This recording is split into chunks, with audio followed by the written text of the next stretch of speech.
Israel এই পৃথিবীতে আবার তৃতীয় বিশ্বযুদ্ধ লাগাই দিবে। হিটলার যেরকম দ্বিতীয় বিশ্বযুদ্ধ লাগাইছে, ইসরায়েলের নেতানিয়াহু এরকম তৃতীয় বিশ্বযুদ্ধ লাগাই ছাড়বে। আর তাদের অন্যতম সহযোগী হইল আমেরিকা। আমেরিকা তাদের অস্ত্র, টাকা এবং তাদের পূর্ণ সমর্থন দিয়ে তাদেরকে সামনে ঠেলে দিচ্ছে। পিছন থেকে তারা ইহুদিবাদের উত্থান ঘটিয়েছে। তারা উপরে ভালো ভালো কথা বলে, কিন্তু ভিতরে ভিতরে তারা মুসলিমদের ধ্বংস করতে চায়। আমেরিকা এবং পশ্চিমারা মুসলমানদের কিন্তু পছন্দ করে না। আজকে যদি ইসরায়েলের চতুর্দিকে যে মুসলমান রাষ্ট্রগুলো আছে, তারা যদি ইরানের মতো এক যুগে আক্রমণ করত, ইসরায়েলের কোনো ক্ষমতা আছে যে তারা হামলা করবে? আমরা মুসলমানরা আসলেও ঠিক নাই।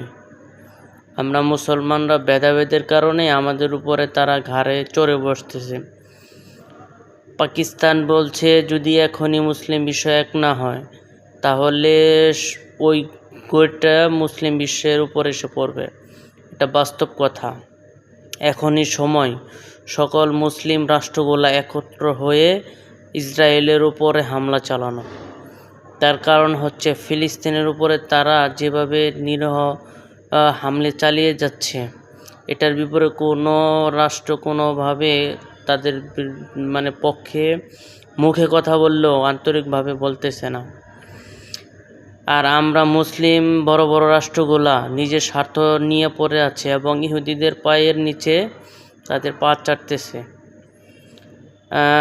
আমাদের সকল মুসলিমদের এক হওয়া উচিত।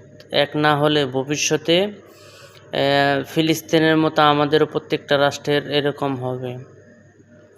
তাদের অস্ত্র আছে, টাকা আছে, কিন্তু আমাদের ঈমান আছে। তো ঈমানের থেকে বড় কিছু নয়। যার প্রমাণ হলো আফগানিস্তানের রাশিয়া, আমেরিকা, তারা আফগানিস্তান দখল করতে পারেনি। তারা কিন্তু ঠিকই হার মেনে গেছে।